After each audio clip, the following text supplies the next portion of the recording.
Bom dia a todos. Nós vamos dar sequência ao nosso curso de atualização permanente.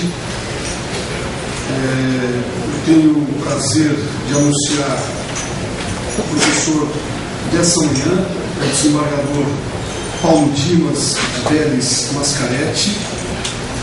O Dr. Paulo Dimas é professor da UniFMU de Processo Civil. É também, como todos sabem, o presidente da Associação Paulista dos Magistrados, da APAMAGES. É realmente um prazer tê-lo aqui, especialmente porque o Dr. Paulo Dimas foi um dos idealizadores do nosso evento e que deu o apoio logístico da filmagem. Só com a intervenção do Dr. Paulo Dimas é que conseguimos abrir a turma do 17º andar. E sempre quando nós precisamos, a APAMAGES sempre esteve à frente, disponível para atender todos os nossos reclamos. Então, é com imensa satisfação que eu faço a apresentação do Dr. Paulo Dimas. Tenho certeza que os senhores vão gostar muito do tema, critérios para a fixação da indenização por dano moral e a jurisprudência do Tribunal de Justiça de São Paulo e do STJ. Sempre lembrando que este evento é um evento da Presidência do Tribunal de Justiça, da Corregedoria Geral da Justiça, da Escola Paulista da Magistratura e com apoio sempre presente da APAMAGES. Sem mais delongas, eu passo a palavra para o Dr. Paulo Dimas, contando aqui também na nossa mesa com a presença do Dr. Zé Maria, que também é um dos coordenadores do curso. Muito bom dia a todos. É com grande alegria que volto aqui ao Fórum João Mendes, onde por mais de 11 anos fui juiz, passei pela 24ª vara, 28ª, 5ª da família, fui titular da 7ª, estou vendo aqui meu ex-escrivão, Erasmo Soares, e outros funcionários com quem tive o prazer de trabalhar e conviver aqui. Parabenizar o Gilson, o Zé Maria, pelo trabalho magnífico que vem realizando com essas aulas magnas, que é uma oportunidade de nós termos esse contato, esse convívio com os nossos servidores, sejam aqui do próprio Fórum João Mendes, sejam os servidores de outros locais, dos gabinetes, uma oportunidade também de estarmos aqui com os nossos colegas e dizer que a APAMAGES, evidentemente, sempre esteve à disposição para eventos como esse, porque tem como mira, como objetivo justamente melhorar o nosso poder judiciário. A gente só vai melhorar o nosso poder judiciário quando estivermos prestigiando os nossos servidores, estivermos capacitando os nossos servidores, estamos dando a eles melhores condições de trabalho, remuneração digna, e é isso que nós temos procurado trabalhar e feito com todo o empenho, desde quando nós estivemos lá à frente da APAMAGES. Estou lá há quase 8 anos, vou completar meu mandato em dezembro, mas enquanto estiver lá, com certeza estaremos apoiando atividades como essa. E o nosso vídeo lá, nossa central de vídeos, fica sempre à disposição para todos que quiserem depois acessar a palestra, né, seja aqui na capital ou no interior, para acompanhar os temas de interesse que têm sido colocados aqui. Tenho visto aqui, pela programação, temas de altíssimo interesse, colegas de altíssimo nível, e tenho certeza que tem havido um grande proveito dessas palestras. Cumprimentar a presidência do tribunal, a corregedoria, o serviço de primeira instância, o centro de apoio dos juízes aqui do Fórum João Mendes, o CAGE, e a gente sabe que não tem havido um esforço muito grande dos nossos colegas daqui para que eventos como esse se realizem. Nossa proposta hoje é tratar do dano moral, os critérios de fixação da indenização. É algo tormentoso. Aqueles que trabalham aqui na área civil sabem que é uma questão que envolve uma série de divergências, de posicionamentos, e achei interessante então poder tratar e fazer algumas reflexões. Eu tenho aqui a proposta de dar uma aula magna, mas fazer algumas reflexões, de fazer algumas ponderações sobre as nossas experiências no campo da indenização do dano moral. A primeira colocação que se tem que fazer, e para podermos aí, a partir daí avançar em critérios de fixação, é discernir o que é o dano moral, né? Porque nós temos uma preocupação de não termos aí uma indústria de indenizações, né? Nos Estados Unidos, muitas vezes a queixa de que qualquer tipo de evento que tenha qualquer tipo de sensibilidade da pessoa, já há possibilidade de uma indenização. Nós temos aqui na jurisprudência do Tribunal de Justiça, na jurisprudência do Superior Tribunal de Justiça, procurar traçar alguns parâmetros para que nós não tenhamos essa indústria de indenizações.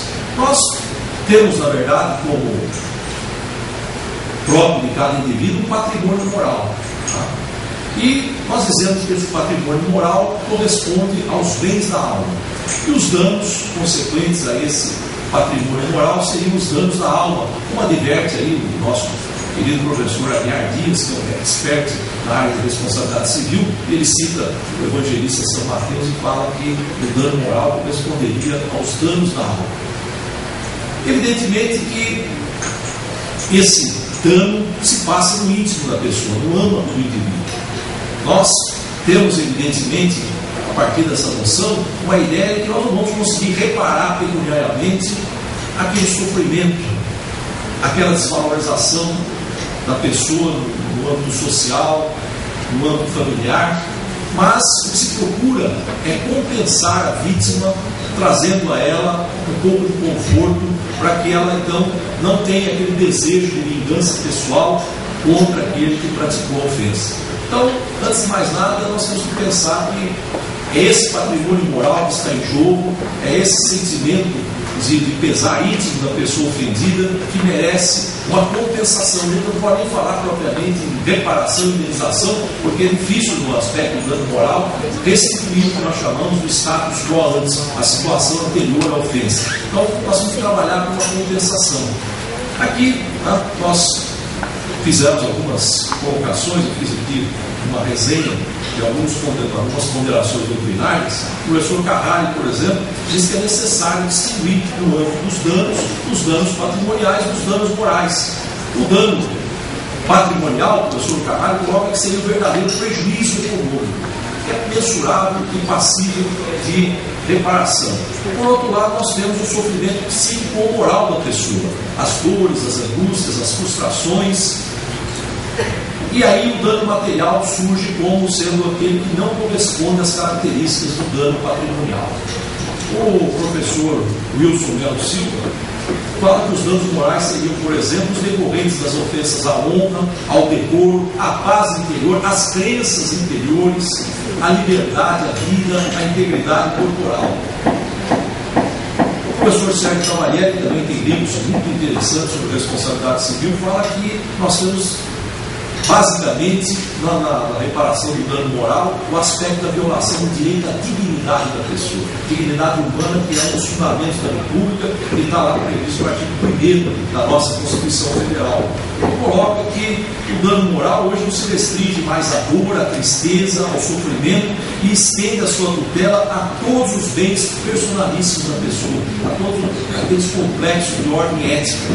Então ele coloca que o dano moral até deveria ser denominado de dano material ou dano não patrimonial, para ser até mais abrangente. Então vejo quantos aspectos importantes que nós temos aí na questão do dano moral, e essa conceituação importante para depois nós definirmos em que momento se caracteriza o dano moral, como se caracteriza o dano moral, como ele deve ser eventualmente compensado. Então nós temos aí a partir de uma construção doutrinária e jurisprudencial extremamente importante. O professor Humberto Teodoro Júnior fala que o dano moral alcança os aspectos mais íntimos da personalidade humana. A intimidade e a consideração pessoal. Isso é importante, né? Porque nós temos hoje uma preocupação de nos apresentarmos perante a família, perante a sociedade, temos aquele sentimento de dignidade, temos aquele sentimento de valorização social, e quando esse patrimônio moral é atingido ou alcançado por ofensa, há aquela preocupação de reparação, de recuperação desse prestígio da valorização social. E na jurisprudência, nós temos até colocações aí que o dano moral deriva de práticas atentatórias à personalidade humana. Todas as práticas atentatórias à personalidade humana. Nós temos que procurar, como eu estava dizendo há pouco, caracterizar o dano moral caso a caso. Hoje nós temos aí, aqueles que trabalham na área civil, uma indicação de que muitas vezes nós não estamos diante de um dano moral propriamente, mas de meros dissabores. e esses meros dissabores não seriam propriamente indenizados. E vejo como Gilson José Maria a dificuldade muitas vezes do julgador, né, diante da situação concreta, diante da realidade fática, discernir se aquela situação que envolve a pessoa, que ela aponta uma violação do direito da sua personalidade, que ela invoca um abalo psíquico, nós temos que discernir se aquela situação merece ou não merece uma compensação e uma reparação. E aí é que entra uma série de colocações importantes. Nós temos aí na jurisprudência, na doutrina, indicação de que na vida moderna nós temos alguns transtornos, contratempos, que são, na verdade, como meros dissabores que não estariam alçados ao patamar de um dano moral relevante. E é essa separação que nós temos que fazer caso a caso. O que nós temos que procurar verificar? Se a ofensa, se a conduta que nós apoiamos ilícita, ela tem ampla divulgação, tem ampla repercussão na esfera social da pessoa ofendida. Nós temos um colega, professor universitário, que escreveu uma obra muito interessante sobre dano moral indenizado, Antônio Jeová, passou aqui por fora João Mendes, passou por aqui, mas eu sei conhecer ele de Santana. Ele diz o seguinte: diferente do que ocorre com o dano material, a alteração desvaliosa do bem-estar psicofísico do indivíduo deve apresentar certa magnitude para ser reconhecida como prejuízo moral. O mal-estar trivial, de escassa importância, próprio do risco cotidiano da convivência ou da atitude que o indivíduo desenvolva, nunca o configurará. Isso quer dizer que existe um piso de incômodos, inconvenientes, desgostos, a partir dos quais não se configura procedente uma reclamação no aspecto de uma compensação. Então, aquela ideia do primeiro incômodo, do enfado, a sensibilidade exacerbada da pessoa, não merece a proteção, a tutela judicial para uma compensação no plano que nós estamos colocando aqui de indenização de dano moral. O professor Antônio Chaves, que também é um professor da área de direito civil, da responsabilidade civil, ele disse que admitir o ressarcimento do dano moral não quer dizer que deve haver o reconhecimento de que todo e qualquer delito, toda suscetibilidade exacerbada, toda exaltação do amor próprio, fundamenta pedidos de indenização. E é nessa linha que vai a jurisprudência. Vocês devem ter aqui examinado precedentes aí do Tribunal de Justiça, do próprio Superior Tribunal de Justiça, que consagram de uma forma bem objetiva que o mero dissabor não pode ser alçado ao patamar de dano moral, mas somente aquela agressão que exacerba a naturalidade dos fatos da vida, causando fundadas aflições ou angústias no espírito a quem ela se dirige. Então vejo que nós temos que, no dia a dia, discernir essas situações. Tá? O que nós temos que ver? Quando uma situação constrangedora, um ato de alguém, representa algo que possa conter efetivamente o equilíbrio psíquico da pessoa e possa trazer realmente uma dor, uma tristeza fundada, algo que realmente possa ser considerado relevante no âmago da pessoa. Muitas vezes nós temos que examinar situações subjetivas do próprio caso concreto para avaliar se aquela suscetibilidade merece realmente ser alçada ao patamar de um dano moral. Eu trouxe aqui alguns casos que nós julgamos, inclusive no direito público, atualmente estou na sessão de direito público do Tribunal de Justiça, na 8ª Câmara, e nós temos lá nos deparado com inúmeros casos de responsabilidade civil do Estado. Quando falamos de responsabilidade civil do Estado, diz respeito às pessoas jurídicas e direito público em geral, envolvendo o próprio Estado de São Paulo, os municípios, né, as autarquias, enfim, as pessoas jurídicas e direito público em geral. Então nós tivemos, por exemplo, enfrentado alguns casos. Teve lá o caso de inclusão do nome do autor da ação como os maus pagadores, porque houve uma execução dirigida contra o homônimo, escreveram o nome lá, mas só com o CPF diverso. Não houve nenhuma repercussão direta que pudesse ser alçada ao patamar de dano moral para aquela pessoa. A ação foi julgada improcedente, em primeiro grau. Nós consideramos essa sentença, porque não houve restrição ao crédito, não houve nenhum tipo de restrição àquela pessoa. O que nós também já colocamos no outro processo? E tratando-se de dano moral, não basta o ato danoso, mas também a prova de sua repercussão prejudicialmente moral. Nós tivemos um caso de guardas civis municipais que foram investigados por conta de ofensas dirigidas ao chefe da corporação em mensagem anônima difundida na corporação, e esses guardas civis foram chamados à delegacia para fazer exame narcotécnico, para tentar identificar quem eventualmente teria subscrito aquela mensagem ofensiva. E alguns guardas civis metropolitanos, por conta simplesmente de se dirigir à delegacia para fazer a perícia grafotécnica, já entraram numa ação invocando dano moral. Nós vimos que não houve nada disso. Todos aqueles que estavam eventualmente na corporação naquela época foram chamados, foram convocados, não passaram por nenhum constrangimento, simplesmente cederam material gráfico para uma perícia, sem que fossem de qualquer maneira indiciados ou tidos como suspeitos propriamente pelo ato. Então nós julgamos improcedente a ação, confirmando também a sentença em primeiro grau.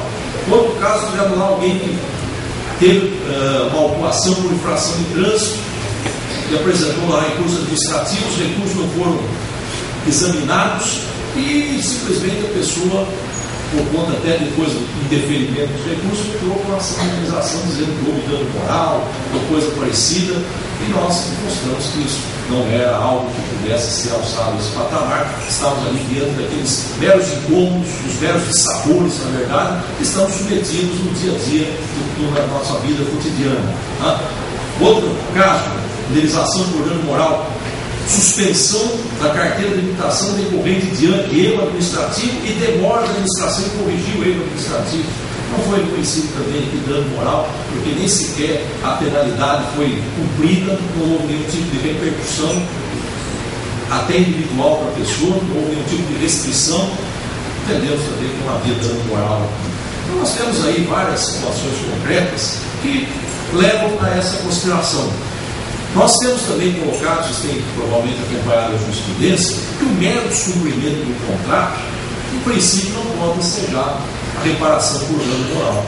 Nós temos casos em que negócios são frustrados, há inadimplementos, nós temos às vezes infrações contratuais e a rescisão propriamente, o descumprimento do contrato propriamente, não pode ensejar, em princípio, dano moral. E aí que vem também a cuidado do julgador, a cuidado de examinar caso a caso.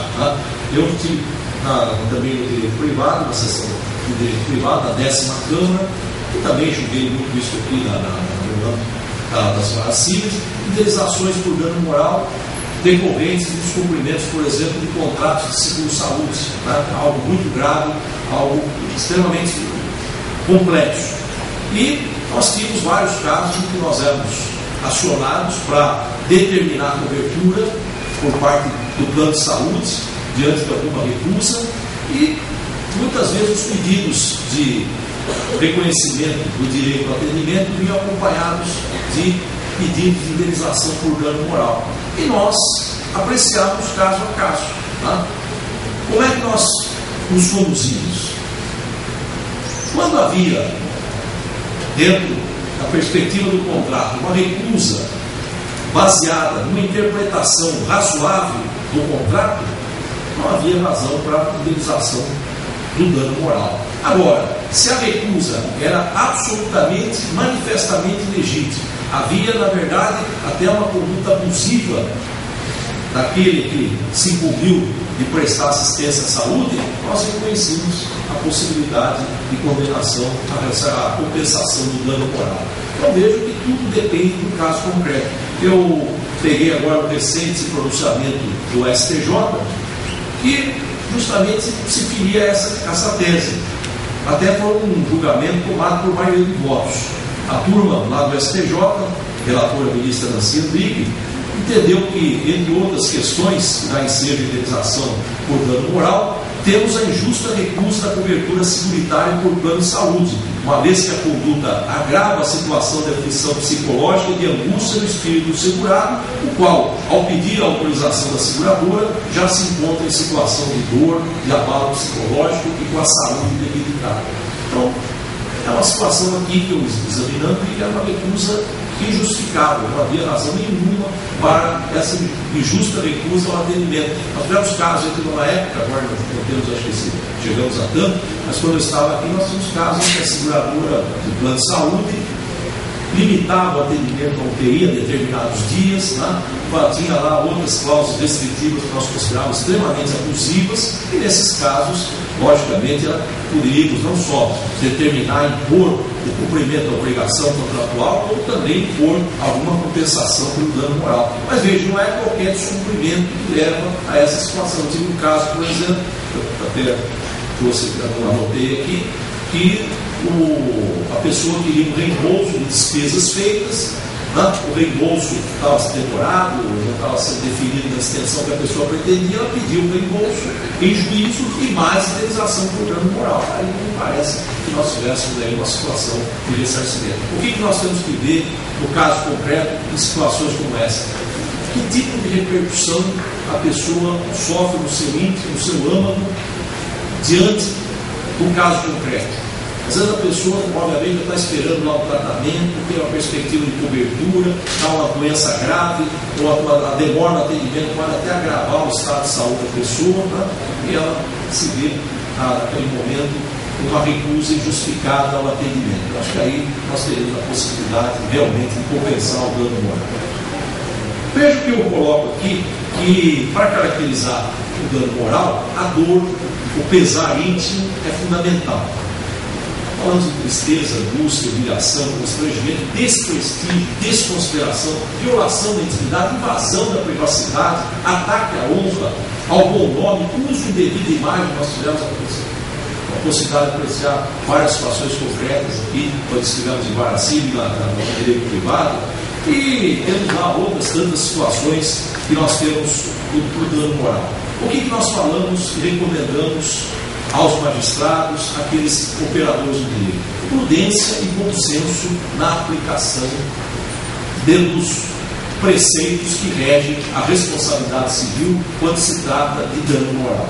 Então, essa é uma situação concreta. Uma outra situação que nós nos deparamos, Gil, José Maria, questão da prova do dano moral, né? Nem sempre essa prova é exigível, mas na maioria das vezes você infere da própria situação concreta que a pessoa está sofrendo realmente um sentimento de dor, de pesar íntimo, está sofrendo um abalo psíquico relevante, né? Você pode duvidar que a morte de um filho, a perda de um membro, uma lesão grave, uma desvalorização séria da pessoa no meio social, abalando a sua honra, a sua imagem, tudo isso pode trazer, evidentemente, um abalo relevante que é passível de compensação no âmbito da reparação do dano moral. Então a prova normalmente não é exigida. Né? O que nós dizemos? O juiz tem que analisar a situação concreta a partir das máximas experiências que até estão mencionadas no CPC, no artigo 335, observação do que ordinariamente acontece, aquilo que a gente verifica que é dentro do consenso do que ocorre com o homem médio. Né? Então, nós não temos, normalmente, na maioria dos casos, exigido a comprovação do dano moral. Agora, o que pode ocorrer muitas vezes é que aquele que está eventualmente sendo responsabilizado possa mostrar que não há dano moral. Né? E eu tive casos, julgando inclusive na norma do direito público, que nós entendemos que houve, por exemplo, a perda do filho, mas que não seria um dano moral indenizado. Né? O pai veio reclamar uma indenização porque o filho morreu numa rebelião dentro do presídio. Em princípio, a ação foi processada, dano em princípio caracterizado, mas veio à fazenda e trouxe lá um dado relevante. Aquele indivíduo está preso há 7 anos e nunca recebeu a visita de ninguém. Nunca ninguém foi procurado no presídio, não recebeu nenhuma correspondência. Então nós pensamos lá, o juiz até em primeiro grau concedeu a indenização, mas nós pensamos, mas que raio de dano moral houve aqui? Tá? Que tipo de rompimento do afeto que houve aqui, se a pessoa jamais procurou o filho para dar apoio, para dar eventualmente algum tipo de consideração? Né? Então, trouxemos aí esses elementos, a parte, no caso, o advogado do autor da ação, do pai, não trouxe nenhum elemento que justificasse aquele comportamento de total omissão, de total abandono, de total menoscabo à pessoa do preso, e nós então reformamos a sentença e dissemos que não havia dano moral nenhum, porque não havia aquele sentimento de dor, de pesar íntimo até pela morte. Talvez tem muita gente que às vezes vê até na televisão, né? Olha, graças a Deus a família agora está livre daquele indivíduo que era criminoso, que era toxicólogo, aquela coisa toda. Então a gente tem que ver tudo isso para mensurar se houve realmente um abalo psíquico que justifique essa compensação. Nós tivemos recentemente um caso lá na Câmara de Direito Público, na nossa 8ª Câmara, em que um indivíduo entrou com uma ação de indenização por danos morais por conta de uma cobrança indevida de IPTU. Diz que entraram lá com uma execução indevida, o valor já estava pago, naquele caso específico, e que ele sofreu um dano à honra, à imagem, aquela coisa toda. Aí fomos ver, tinham mais de 300 execuções contra aquela pessoa, já tramitando, né? 300 execuções, né? Que raio de dano moral, justo essa que escapou lá por um momento, teria ensejado dano moral, teria ensejado alguma repercussão negativa para aquela pessoa. Obviamente que a ação foi julgada procedendo em primeiro grau e a sentença confirmada na nossa 8ª Câmara. Então, nós temos aí que, como eu disse, discernir o que é dano moral, depois, a partir daí, fazer uma separação de quando nós estamos diante de meros dissabores e depois verificar, no caso concreto, se é necessário ou não prova do dano moral propriamente. Normalmente, o que a gente verifica é que o dano moral é presumido pelo caso concreto e nós vamos ter a possibilidade depois de alguém que está sendo acionado constituir essa presunção, mostrando que não houve nenhum tipo de dano moral. Obviamente que quando nós pensamos nessa compensação, nós pensamos na finalidade dessa reparação, dessa indenização. Já mencionei aqui que essa indenização tem a ver principalmente com o artigo 1º da Constituição Federal, que privilegia o princípio da dignidade humana. Tá? E, a partir daí, nós já poderíamos ter, só por si só, a possibilidade de indenizar o dano moral. Mas hoje a nossa Constituição Federal, o artigo 5º, incisos 5º e 10º, já consagra a possibilidade de assegurar a indenização por qualquer violação dos direitos subjetivos privados da pessoa, relativos à sua intimidade, à sua rigidez psíquica. Então, hoje não há mais dúvida de que o dano moral é ressarcível. Eu lembro que antes da Constituição de 88 nós tínhamos dificuldades muitas vezes para definir a reparação do dano moral, se era o Supremo Tribunal Federal até editou aquela súmula 491, dizendo que o dano moral decorrente da perda de um filho poderia ser considerado, mesmo quando aquele filho não exercesse atividade remunerada. Então, se construiu essa jurisprudência ao longo do tempo, e a Constituição de 88 veio e acabou com a discussão e trouxe a definição de que é possível o ressarcimento do dano estritamente, exclusivamente moral. E a partir daí, então, o que nós temos que examinar? Qual é o escopo dessa indenização? Já mencionei aqui a ideia, não é simplesmente restituir o status quo, porque isso muitas vezes é inviável, mas é amenizar o sofrimento, trazer de alguma maneira um lenitivo para a pessoa que sofreu a ofensa, para que ela possa, evidentemente, se sentir de alguma maneira sensibilizada de que a justiça foi feita, de que aquele dano não ficou sem nenhuma compensação. Tá? E, obviamente, que nós temos que aí estudar e trabalhar na hora de fixar o valor devido, com critérios de proporcionalidade e com critérios de razoabilidade. Como eu já disse, a reparação in natura não é possível, não é viável, salvo algumas situações, né? Por exemplo, quando há calúnia, difamação, injúria, né? A retratação do ofensor, muitas vezes ela não tem a mesma repercussão que teve a ofensa propriamente. Né? Eu já tive um caso que eu julguei, até de um magistrado que teve lá algum tipo de problema, um entreveiro lá no âmbito eleitoral, quando ele era juiz eleitoral de uma comarca. Todas as representações contra ele foram arquivadas na época, e a imprensa veio lá e fez uma matéria atacando o juiz, falando de fatos que já tinham sido examinados, o procedimento arquivado, a reportagem não fez nenhuma menção ao arquivamento, e o colega ficou numa situação complicada, ficou aí sendo, de alguma maneira, colocado em xeque a sua honorabilidade, a sua integridade moral, e entrou para ação de indenização. E nós determinamos não só uma reparação pecuniária, vamos dizer, uma compensação pecuniária, até melhor dizendo, mas também determinamos a publicação da sentença com destaque no próprio jornal onde a ofensa foi posta. É uma forma de alguma maneira, tentar reparar a ofensa, mas não me parece que deva se afastar sempre da perspectiva de mexer no bolso do infrator, do ofensor, porque isso tem, inclusive, um caráter pedagógico. Então, na verdade, nós temos duas finalidades, dois objetivos importantes na reparação do dano moral. O aspecto de compensação, permitir que o dinheiro, que não vai, evidentemente, atenuar ou fazer desaparecer a dor, mas tenha um caráter de lenitivo, de amenizar o sofrimento da pessoa, e por outro lado nós temos um caráter punitivo. Tá? Essa dupla finalidade da reparação, da compensação do dano moral não pode ser esquecida. O caráter punitivo. E aí isso tem a ver com os critérios de fixação do valor respectivo que nós vamos falar mais adiante. Então, o professor Caio Mário diz justamente que o fulcro do conceito ressarcitório acha-se deslocado para a convergência de duas forças: caráter punitivo, para que o causador do dano se veja castigado pela ofensa que praticou, e o caráter compensatório para a vítima, que receberá uma soma que lhe proporcione prazeres como contrapartida do mal sofrido. Bom, vamos entrar agora propriamente daquilo que nos interessa mais diretamente: os critérios para a fixação dessa compensação dos danos morais. Nós temos aí várias divergências, várias colocações, e existe na doutrina, na jurisprudência, a fixação de alguns critérios de ordem subjetiva e outros critérios de ordem objetiva.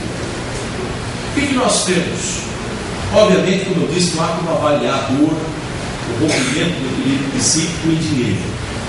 Então, nós temos que buscar uma compensação com algum equilíbrio e procurando, dentro daquela tônica de dar cada um que é seu, propiciar essa compensação e essa punição ao ofensor. Bom, o que nós devemos levar em conta? Eu falei em critérios subjetivos. Qual seria o critério subjetivo que é consolidado na doutrina e na jurisprudência? O porte econômico do ofensor, a capacidade patrimonial de quem praticou a ofensa. E aí nós temos que medir a extensão da pena civil a partir dessa capacidade, porque nós temos que pensar que nós temos que infligir a ele um agravo proporcional ao abalo que ele levou a pessoa ofendida. Tá? Então, justamente aí que entra o caráter sancionatório da reparação. Obviamente, também não vamos isolar a situação econômica para a gente para proporcionar também a ele um locompletamento injusto acima daquilo que deveria ser considerado no caso concreto. Uma coisa que a gente sempre coloca, que é importante na fixação, e aí entra esse critério subjetivo, é o comportamento dos envolvidos no ato considerado ilícito. E aí nós temos que considerar o quê? A intensidade do elemento subjetivo. O ofensor agiu com dolo, agiu com culpa, a culpa é leve, levíssima, a culpa é gravíssima, quase se aproximando do dolo. Tudo isso tem que ser considerado na fixação do dano e, obviamente, do valor que vai ser dado a título compensatório. Depois nós colocamos como critério subjetivo ainda, isso não há divergência, tanto na jurisprudência do STJ como do TJ aqui em São Paulo, as condições pessoais da pessoa ofendida.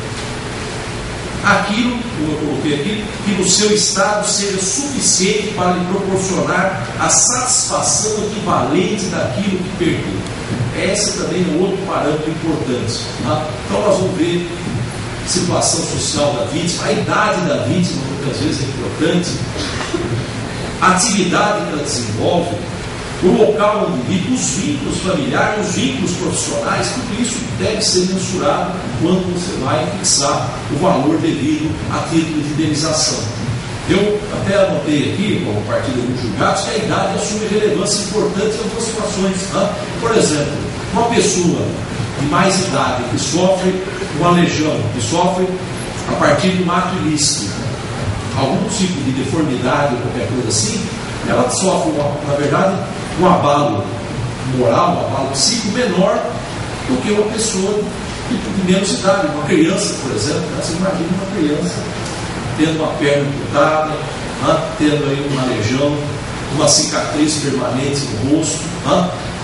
Tudo isso, evidentemente, tem que ser considerado. Né? Eu tive um caso de uma moça, ficou 19 anos para entrar com a ação de indenização, porque ela tinha vergonha da cicatriz, da lesão que ela sofreu em razão de um acidente de ônibus aí que ela sofreu, esperou 19 anos para entrar com a ação de reparação por conta da vergonha. Quase prescreveu, acho que depois ela tinha 18 anos, quando ela veio a entrar com a ação, já tinha 38 para entrar com a ação. Tá? Porque ele ficou com vergonha aí. E veja, tudo isso foi considerado na hora de fixar o valor da indenização. Todo esse sofrimento que ela carregou ao longo de tantos anos, né, para depois vir a juízo pedir uma indenização. Tá? Então, eu acho que isso é importante, né, para a gente avaliar. No critério objetivo, o que nós vamos considerar? A intensidade e gravidade também do resultado do ato ilícito. Tá? Embora esse critério seja bem complexo, eu acho que ele tem que ser sempre posto e considerado pelo julgador. Nós fizemos aqui, né, algumas colocações. Por exemplo, a permanência da lesão do indivíduo ou a sua enfermidade serve para orientar o julgador. Se a lesão permanecer de forma intensa, indelével, evidentemente que há de se dar uma compensação maior. Se há uma lesão que desaparece com o tempo, que é passível de reparação, nós podemos ter, obviamente, uma indenização menor. Né? Nós temos aí, quando eu estava em Guaraciba, inúmeros casos que focavam aqueles casos de reparação por conta de próteses de silicone com defeito e mal feitas. Né? Nós temos vários casos aí de pessoas que vinham aí com deformidades, mas que depois conseguiam a reparação. Né? Tivemos casos, e às vezes a pessoa até já vinha com a situação resolvida, nós recorrimos a uma perícia indireta para ver a situação anterior. Né? Então, na época a gente via lá, olha, aquela moça ficou, como é que ficou? Você foi melhorar lá, ficou com você todo atrapalhado, ficou com você, tipo 10 para as duas, um para cada lado. Né? Outras vezes, a imperícia médica, até o defeito, fazia com que aquela massa de silicone ficasse caída, a pessoa ficava com o negócio aqui, fazia até assim para eventualmente, né, se locomover. Então veja, mas depois aquilo era reparado.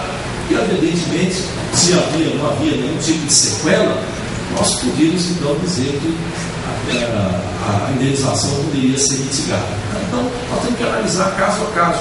Eu coloquei aqui lesões por ordem de grandeza.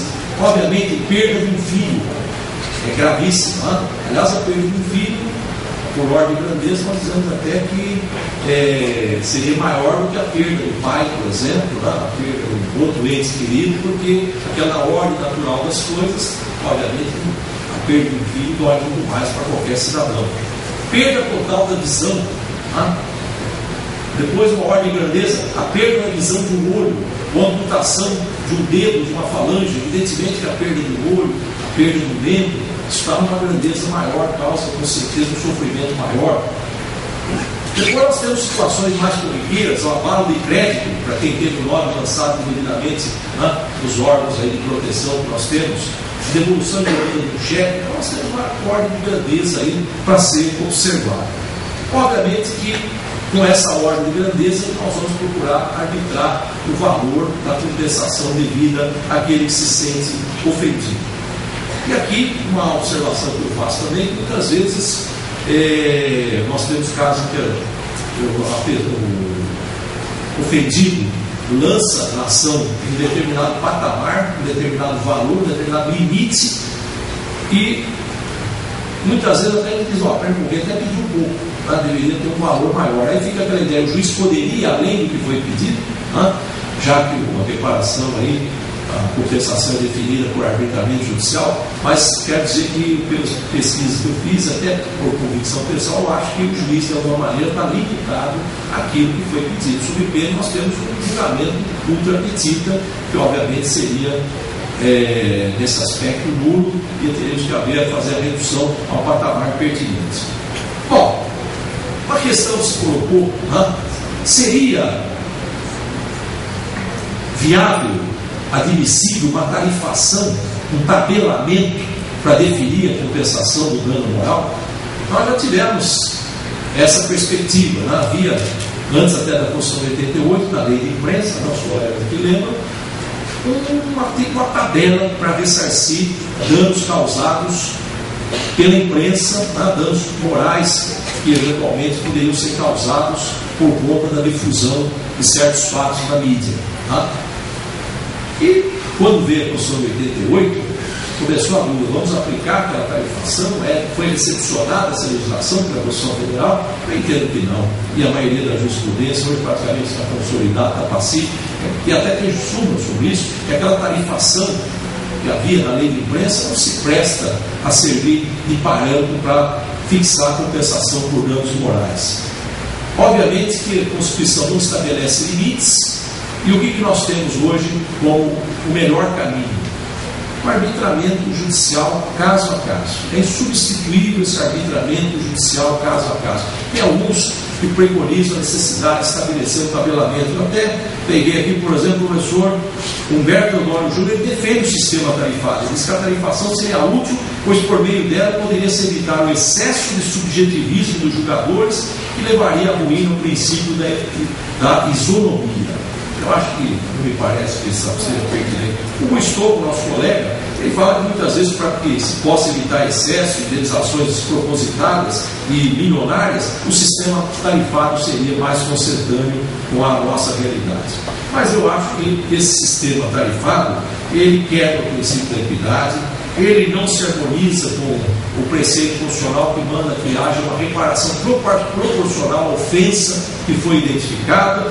E eu acho até que o tabelamento, até o professor Carlos Roberto Gonçalves coloca isso, o tabelamento poderia até incentivar a prática do dano, o sujeito sabendo de antemão quanto ele iria eventualmente suportar de indenização. Eu vou falar o que quero, vou ofender quem eu quero, vou praticar o ato que eu quero, e depois, se eu for condenado, vou ter que pagar aquele X mesmo, já está certo, já coloca lá por conta do risco da sua conduta. Evidentemente que esse tabelamento, esse tarifamento seria até uma forma de, muitas vezes, até incentivar a prática do ato ilícito. Então, me parece que não tem nenhuma sustentação esse tipo de colocação. Eu menciono aqui a súmula 281 do Superior Tribunal de Justiça, que diz que a indenização por dano moral não está sujeita à tarifação prevista na lei de imprensa. E com isso, nós afastamos a ideia de qualquer tarifação que, ao meu ver, é incompatível com o sistema constitucional preconizado no artigo 5º, dos incisos 5 e 10 da Constituição. Então, o que nós temos? Arbitramento judicial, caso a caso, considerando aqueles critérios objetivos e subjetivos que eu mencionei. Vejam, uma outra questão que eu fiz aqui uma breve anotação para mencionar aqui é se cabe ou não reparação por dano moral sofrido por pessoa jurídica. Há um tempo atrás até nós tínhamos uma discussão com relação a isso, porque obviamente que a ideia é proteger direitos da personalidade humana. Mas como é que fica a pessoa jurídica? Não é dotada de direitos e personalidades? Eu acho que nós temos que considerar que a boa fama, a imagem comercial da empresa, tudo isso também tem que ser protegido. E muitas vezes eu já me deparei com casos concretos em que houve protesto indevido de cheques, de títulos de crédito de pessoas jurídicas, de imputação até de práticas abusivas injustificadas a empresas, quebra de sigilo fiscal e bancário indevidos. Então, o que nós temos colocado? Que há a possibilidade também de proteger a pessoa jurídica e assegurar que a sua imagem, a sua boa fama sejam preservadas, e quando há alguma violação desse direito, à imagem, à boa fama, à privacidade, nós tenhamos a reparação, a compensação respectiva.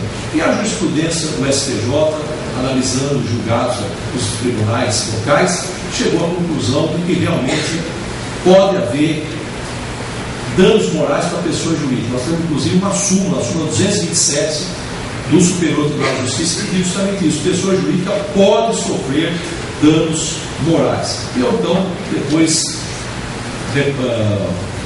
coloco a vocês a perspectiva de examinar a jurisprudência dos tribunais, que vai dar um parâmetro aí para esse tipo de situação e trazer casos concretos em que isso ocorreu. Não há dúvida nenhuma de que o dano material e o dano patrimonial, aliás, o dano material e o dano moral são acumuláveis. A perspectiva de acumulação tem a súmula 37 do STJ, que não deixa dúvida em relação a isso. Uma dúvida que existia e que ainda permeia alguns julgados é a questão da acumulação do dano moral com o dano estético. Tá? Até que ponto o dano estético, que causa um abalo moral, um abalo psíquico, rompe o equilíbrio psicológico da pessoa, deve ser considerado isoladamente. Tá?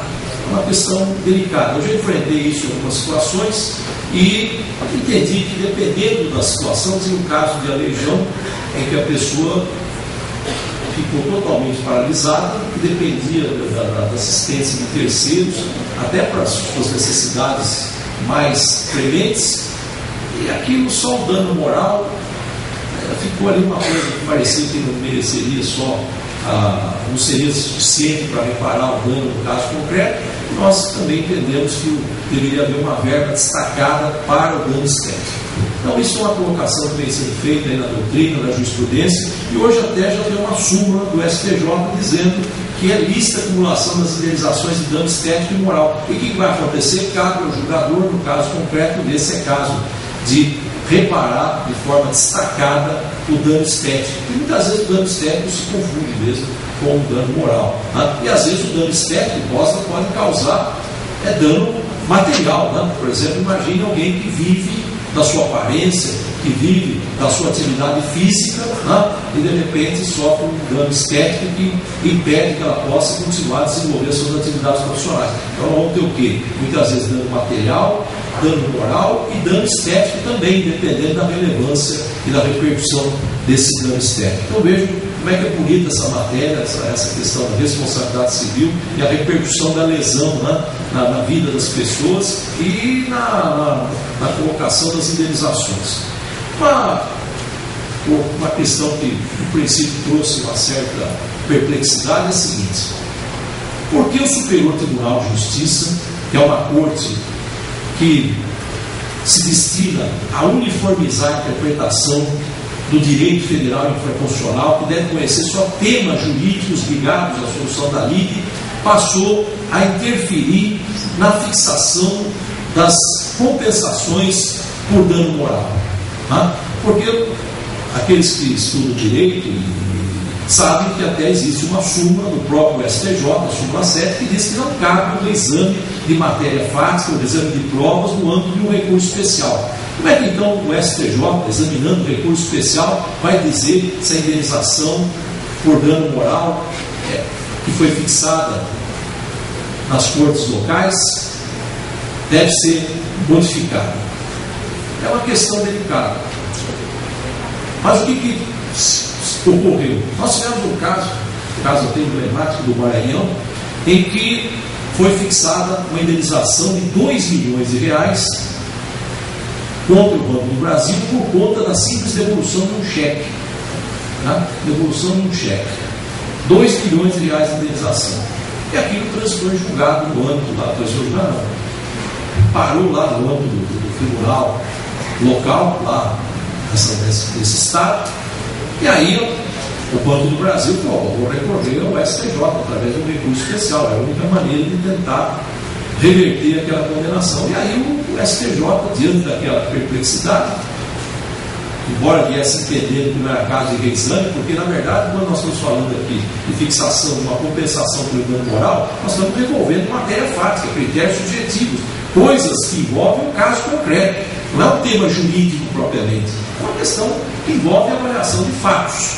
E como é que o STJ então vai se excluir nisso? Mas o STJ se viu obrigado a se pronunciar sobre isso, e a partir de lá a jurisprudência lá se firmou no sentido de que o STJ sempre poderá reavaliar essa compensação quando ela for excessiva ou até quando ela for irrisória. Então, vocês vão encontrar hoje, em grande parte dos casos, recursos especiais sendo agitados aí pelas partes para rever o valor dessa compensação, seja para majorá-lo, seja para reduzir. Então, são situações que nós temos que ver hoje, então não há dúvida que o STJ faz esse controle.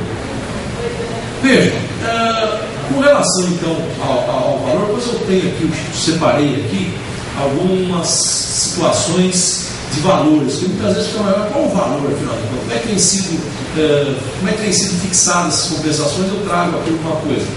Uma situação que eu tenho visto que traz alguma dificuldade para os advogados. Como colocar na petição inicial o pedido de indenização pelo dano imaterial ou não patrimonial? O advogado deve sugerir um valor ou deve deixar simplesmente o arbitramento judicial? Isso trazia grandes dificuldades até algum tempo atrás, porque o advogado falava, bom, agora daqui a pouco eu vou sofrer uma sucumbência, eu peço 100 mil, o juiz fixa 50, pronto, os honorários eu vou embora, tá? Perdi meus honorários, porque vai haver uma compensação por conta da sucumbência parcial. E fica também aquela ideia, bom, mas o que eu vou dizer? O que eu vou fixar? Vou fixar 100, 200, 1000 salários mínimos? Como é que fica isso? Então, praticamente hoje a situação está superada, porque já se consolidou o entendimento que o advogado, a parte, pode sugerir o valor e fica ao arbitramento judicial, né, a compensação pertinente. Então, cabe lá ao juiz fixar o valor e, obviamente, tem um dado. Aí tem um problema também do valor da causa. Né? Se o advogado quiser sugerir um valor, o valor da causa deve corresponder àquele proveito econômico que ele persegue, porque às vezes o advogado pede 1 milhão de indenização, atribui por efeitos fiscais lá na petição inicial, tá, o valor da causa em R$1.000. E o juiz, obviamente, manda corrigir isso para que seja colocado lá dentro do valor, do proveito econômico que ele está perseguindo, se ele vai alcançar ou não, outra coisa. Mas uma coisa importante, tirando essa ideia, essa história do valor da causa, é que o Superior Tribunal de Justiça, dentro até de alguma jurisprudência que nós já tínhamos aqui em São Paulo, entendeu que na ação de indenização por dano moral, a condenação em montante inferior ao postulado inicial não implica sucumbência recíproca. É a súmula 326 do STJ, que me parece que traz realmente uma situação ponderável. O advogado fica naquele drama, põe mais, põe menos, depois sucumbe parcialmente. Como é que fica isso? Eu acho que está certo, já que nós estamos ponderando que fica ao arbitramento judicial a questão da compensação do dano moral, não há que se falar em sucumbência se o juiz fixar o valor em importe inferior. Né? Então acho que nós temos aí bem posta essa situação. Eu fiz uma pesquisa, até o nosso colega Bruno Miano, lá de Taracena, ele mandou também algumas pesquisas que ele fez, de valores que são fixados de acordo com a jurisprudência do STJ, confirmando normalmente julgamentos que nós temos nas cortes regionais. Por exemplo, morte de pai de família. Tivemos casos aí, fixação de patamares de 200 salários mínimos para cada autor e 100 salários mínimos. Morte de filho, 300 salários mínimos no caso, 250 no outro, 200 salários mínimos no outro, variando aí dependendo das peculiaridades do caso concreto.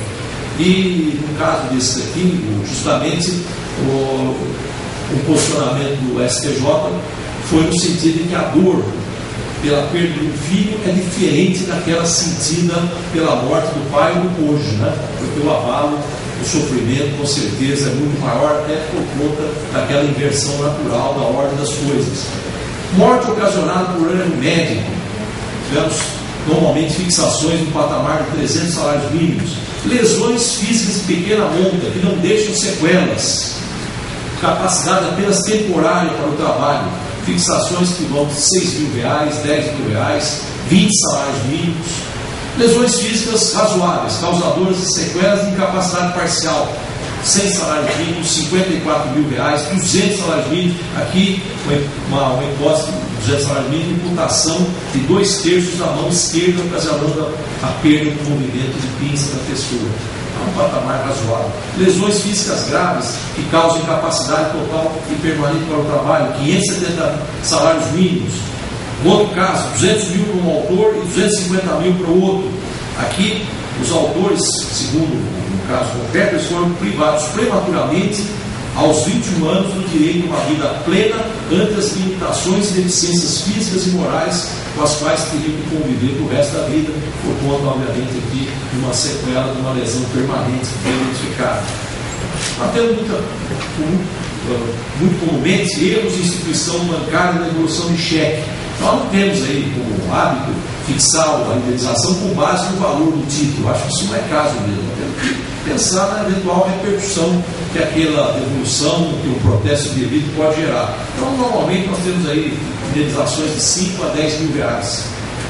Se houve, no caso aqui que eu examinei, além da devolução indevida do cheque, inscrição do nome do emitente nos cadastros de produção ao crédito, fixação em torno de 50 salários mínimos. Fornecimento indevido ou extravio de talão de cheque. Nós verificamos um caso que dia 100 salários mínimos. Apresentação de cheque pré-datado pela empresa credora antes do prazo ajustado, acarretando sua devolução. Tivemos casos de dar cheque pré-datado, né? E conta que a pessoa é apresentada no momento certo.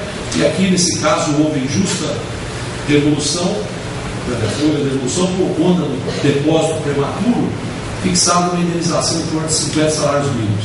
Obviamente, sempre tem que se ter em conta a repercussão que o fato teve na vida profissional, na vida pessoal, na vida negocial da pessoa. Protesto indevido de título, 50 salários mínimos, 20 salários mínimos no caso. Há um acordo que adotou o dobro do valor dos títulos protestados, que me parece uma boa política.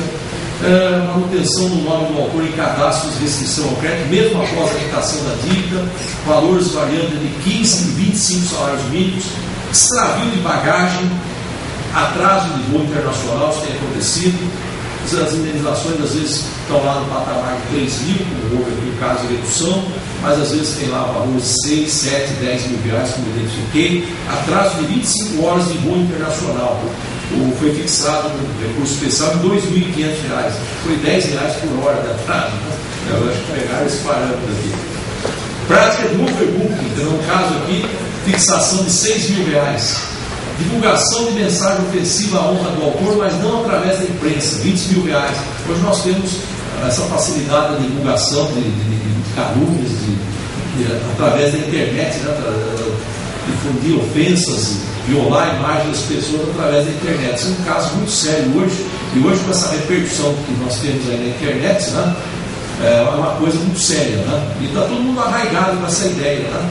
Outro dia meu filho de 7 anos estava vendo lá uma cena qualquer lá, estava filmando, falei, pai, eu vou botar isso no YouTube. Eu falei, o que é isso? Eu já nem sei, hoje já tem essa ideia arraigada, né, de tudo colocar na internet e difundir tudo na mídia. Então isso é um perigo também, porque quem faz isso depois pode sofrer as consequências, depois no aspecto até de uma reparação. Divulgação através da imprensa de notícias e matérias caluniosas e ofensivas à honra da vítima. Nós temos variações aí como de 10 salários mínimos a 500 salários mínimos. Acusação infundada de furto interior de supermercado seguida de atitudes humilhantes do preposto réu, indenização de R$ 25 mil. E temos lá prisão indevida por erro judiciário ou permanência do preso por tempo superior a determinada sentença. É uma questão que nós temos aí enfrentado, né? Essa questão da prisão, lá no direito público nós temos mostrado o seguinte: o sujeito que foi preso legitimamente por conta de um flagrante, por conta de alguma conduta, e depois foi absolvido por insuficiência de provas, isso não gera nenhum tipo de reparação. Tá? O que pode gerar reparação se ficar caracterizado uma atitude absolutamente abusiva e depois a absolvição se der, ou porque o fato não ocorreu, porque o crime não existiu, ou porque ficou claro que aquele indivíduo não era autor do delito. Mas a absolvição posterior por suficiência de provas não legitima o pedido de indenização por conta de uma prisão que a gente considere aí ocorrida por conta de flagrante, ou prisão preventiva, ou coisa por baixo. Divulgação equivocada de imagem do autor, elevação para 36 mil, utilização de imagem do autor sem sua autorização, 50 mil, e assim por diante. Recusa na aceitação de cartão de crédito perante estabelecimento comercial, como aqui no caso concreto, uma redução da indenização para R$ 2.400. Atraso de 4 anos verificado no pagamento de indenização convencionada no contrato de seguro. Isso é interessante, porque o asegurador levou 4 anos para pagar a indenização que foi ajustada. E aqui eles fixou uma indenização por dano moral de R$ 20 mil, e isso foi confirmado no STJ, e pelo caso que eu examinei, a indenização devida para a pessoa é em torno de R$ 70 mil. Então foi mais 20 lá, por conta da injustificada demora no pagamento do seguro que foi contratado. Falsificação e comercialização indevida de produtos do autor e titular de marca, isso nós temos muitos casos, né? Aqui nós tivemos uma indenização fixada no caso que eu examinei de R$ 25 mil para cada autor. Eu queria chamar a atenção aqui de um caso que eu julguei, aliás eu julguei não só no direito público, como também no direito privado. Tem caso da escola base, né? O famoso caso emblemático, caso da escola base. Eu participei do julgamento de algumas das vítimas daquela infâmia toda que ocorreu no âmbito do direito público. O casal, eu me lembro bem se eles seriam os próprios donos da escola ou se eles eram as pessoas que transportavam as crianças. Não me lembro bem, porque nós tivemos várias ações, não só por parte dos donos da escola, mas também alguns funcionários que sofreram graves consequências por conta daquele fato. Então, no caso concreto, o casal e mais uma criança moveram uma ação contra a Fazenda Pública e moveram ações também depois contra órgãos de imprensa. Eu funcionei, fui relator do caso no âmbito da Fazenda Pública. Eles pediram a indenização em face da Fazenda. E aí ficou aquela história, por que estaríamos responsabilizando a Fazenda? O que houve de errado ali que ensejou a responsabilidade civil do Estado de São Paulo? No processo ficou claro que, na verdade, houve uma precipitação, um assodamento do delegado que investigava o caso em divulgar que houve um fato criminoso por conta daquela conduta que foi noticiada. Então, o delegado, por conta de querer aí aparecer na mídia, para usar os holofotes, começou a difundir a ideia de que havia prova cabal de que as crianças que foram se queixar na delegacia de eventuais abusos, efetivamente sofreram abusos sexuais por parte de pessoas ligadas à escola. E começaram, então, a partir daí, aquilo virou aquela histeria coletiva, né, que se instalou, e o fato tem uma repercussão sim, catastrófica na vida daquelas pessoas que foram envolvidas com o fato. Então o delegado até pediu a prisão temporária desse casal, o casal chegou a ter a prisão temporária decretada, foram presos, né? E a partir daí todas aquelas consequências surgiram na vida dessas pessoas.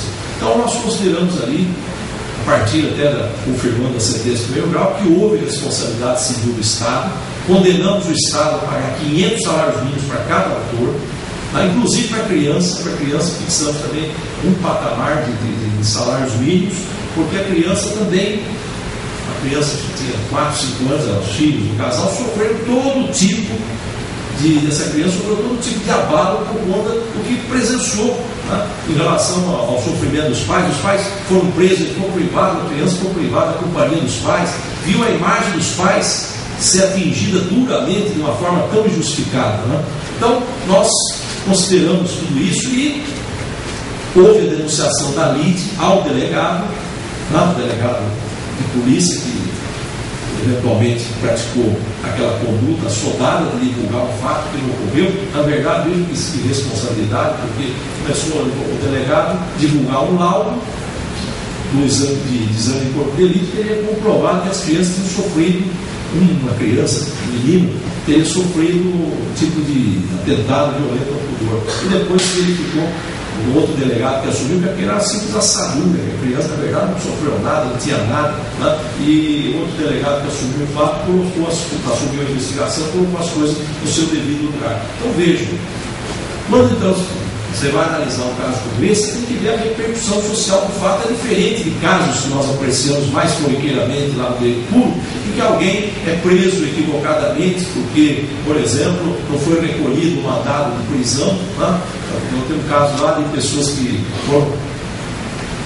tiveram sua prisão decretada porque não pagavam pensão, depois foram lá, depositaram, aí foi feita a comunicação oportuna, aí foram recolhidos por um dia, por algumas horas, ou eventualmente noticiaram no jornal equivocadamente que o fulano e tal tem envolvido no delito.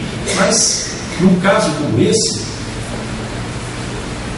a repercussão social é o que vale. Nós temos que ver que tipo de desvalorização perante a sociedade, perante a família, a divulgação do fato, ou o fato por si só acarreta. Então vejo que como é que é inviável qualquer tarifação, qualquer tabelamento. Como é que nós vamos colocar esse fato tão grave, emblemático, no mesmo patamar de outras situações concretas que nós analisamos corriqueiramente, né? Eu digo que depois eu analisei um outro caso, também desse casal, até tinha analisado anteriormente, quando estava na 10ª Câmara de Direito Privado, esse mesmo casal entrou com ações variadas contra a Rede Globo, contra a Editora 3, por conta de matérias que foram publicadas nos jornais, e na imprensa, na televisão e tudo mais. A difusão do fato. Agora, o que se colocaria? A simples difusão do fato permitiria a condenação dos órgãos de imprensa se partiu do Estado, do delegado de polícia, uma informação de que aquelas pessoas teriam praticado um crime grave, um delito grave? Então, o que nós temos que avaliar em cada caso concreto? Como a notícia foi dada, de que maneira a notícia foi dada. E no caso que eu julguei, nós fomos lá julgando por maioria, o que aconteceu? A revista, até não vou dizer o nome da revista, mas a revista não se limitou a repassar as informações que o delegado fez. Ela começou a emitir juízo de valor sobre aquelas pessoas. Então, tinha lá, até promovia os donos da escola, os motoristas da perua, aquela escolar, aquela coisa toda, foram ouvir, mas colocaram lá, e a pessoa deu a sua explicação, e como é que eles foram lá, puseram lá, história da carochinha, quer dizer, desqualificando a versão que aquelas pessoas estavam dando. Então não tivemos dúvida, eu e o outro colega, de condenar a revista a reparar R$100 mil para cada um dos autores da ação. No outro caso também, acho que a Rede Globo foi condenada, eu não participei do julgamento, mas porque também deu a notícia em tom sensacionalista, já criando na pessoa que assistia a reportagem que aqueles fatos eram verdadeiros, não deixando nem a dúvida no ar de que o fato não ocorreu ou se passou de maneira diferente. Então, vejam como é que é importante essa questão da tarifação que se coloca muitas vezes, que é uma questão que não tem parâmetros, não pode ter parâmetros para a reparação do dano moral. O que nós temos que ter mesmo é o bom senso do julgador, o juiz avaliar cada situação concreta, levar em conta o que nós chamamos de máximas experiências subministradas pela observação do que ordinariamente acontece, pela sua experiência de vida, e a partir daí procurar estabelecer um patamar adequado que não leve ao enriquecimento injusto de ninguém, mas também que não deixe de potencializar uma reparação compatível com a ofensa praticada, para desestimular o ofensor de novas condutas. Então, é uma matéria, uma questão muito bonita, eu acho que ela merece até um estudo aprofundado de cada um, e a gente tem aí, como eu disse, parâmetros na jurisprudência, parâmetros na doutrina, e nós temos que nos valer deles para dar a cada um o que é seu. Da minha parte, eu não quero mais me alongar, para não causar nenhuma bala moral para as pessoas que estão aqui assistindo. Eu quase hoje, na pressa, entrei aqui e fui direto, entrei no banheiro feminino, quase que dá um dano moral lá também. Entrei desavisadamente no banheiro feminino. mas dizer da minha alegria, da minha satisfação de retornar aqui ao Fórum João Mendes, de ter essa oportunidade de me dirigir aos nossos queridos servidores, aos nossos queridos colegas magistrados. Vai ficar gravada essa manifestação no site da FAMARS, à disposição de quem queira eventualmente ouvir essas explicações, essas ponderações, que são fruto de alguma experiência que a gente teve no dia a dia da nossa judicatura, que já vai aí mais de 30 anos. Muito obrigado.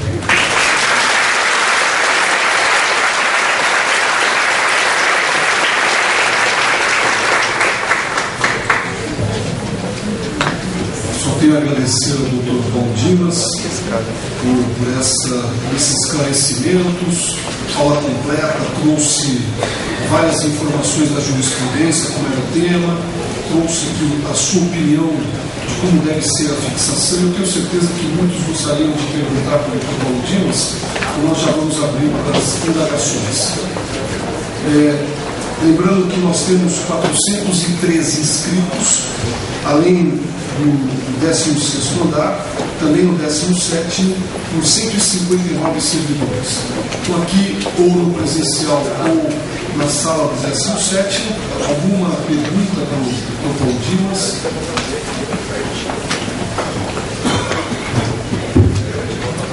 Bom dia.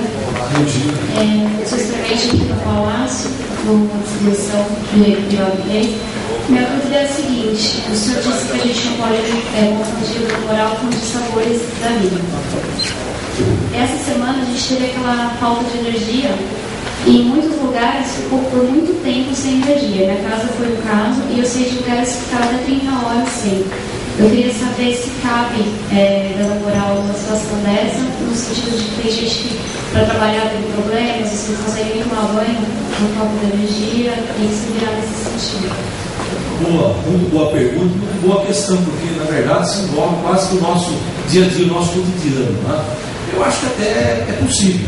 O que a gente tem que ver é que tipo de repercussão esse fato trouxe para as pessoas. E que tipo também, precisaria também analisar a conduta do fornecedor para ver se caracteriza também um ato ilícito. Né? Me parece que eu vi em situações de pessoas ficaram 30, 40 horas sem energia, né? E o que é pior, sem informação adequada, sem assistência adequada do fornecedor do serviço. Então me parece que cabe não só o princípio do dano material, mas também dano moral. Né? E logicamente dentro de uma perspectiva de ver a repercussão que isso causou. Né? Por exemplo, a pessoa pode ter perdido a oportunidade de trabalho, pode ter, eventualmente, ter sofrido, por gente que deixa dentro da geladeira até medicamentos, enfim, nós podemos ter gente que precisa de tratamento, né?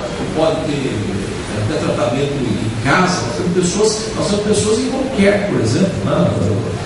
E imagine se de repente fica 30 horas sem luz e aquela pessoa fica privada lá da assistência por conta desse fato. Então eu acho que é cabível sim, eu acho que dá para mensurar essa situação. Muito interessante, porque a imprensa essa semana está noticiando exatamente o nível de investimento da Eletropaulo. Ontem o governador deu uma entrevista falando sobre isso, na TV Cultura ontem à noite era um debate exatamente qual era o nível de investimento antes da privatização, depois, esses problemas têm acontecido. Em que medida os danos decorrem do problema aí, normal da época que estamos vivendo, ou a questão de investimento mesmo. E essa semana, a pergunta veio a calhar, a discussão realmente é essa, porque faltar luz aqui em São Paulo cria, de fato, um transtorno terrível, não só locomoção, trânsito, nas casas, falta de energia, questão de geladeira e tudo mais. E a discussão essa semana é exatamente nesse nível, a pergunta veio a calhar, importante, e é casuística. Para um pode não ter acontecido nada e para outro pode ter tido aí realmente um transtorno tremendo. Tem essa situação, por exemplo, né, do tempo que há falta de energia, né? 1 hora, 2 horas, 3 horas, até tolerável. Mas depois passa determinado patamar. Eu até, por falta de tempo, para não também cansar os senhores, eu trouxe até selecionei alguns casos que nós julgamos de grupos semelhantes, por exemplo, casos de enchentes. Né? Pessoas que perdem tudo por enchentes. Né? Dano material é uma dúvida que nós temos em muitas casos, mas também temos dano moral. Nós já vivemos várias vezes situações em que as pessoas têm direito ao dano moral, né? Avaliando a situação concreta. Nós julgamos lá casos de quedas de árvore na via pública, em cima de carro, em cima de pessoas. Né? Nós temos inúmeras situações concretas aí, né? Pois é. Então nós temos aí várias situações concretas que nós temos a dimensão não só da reparação in natura do dano material, mas também temos a possibilidade de identificar o dano moral e fixar uma compensação. Por isso que até justamente a partir do momento que a gente começar a mexer no bolso daqueles que prestam os serviços sem maior preocupação em qualidade e fidelidade, venham a sofrer as consequências de eventuais omissões.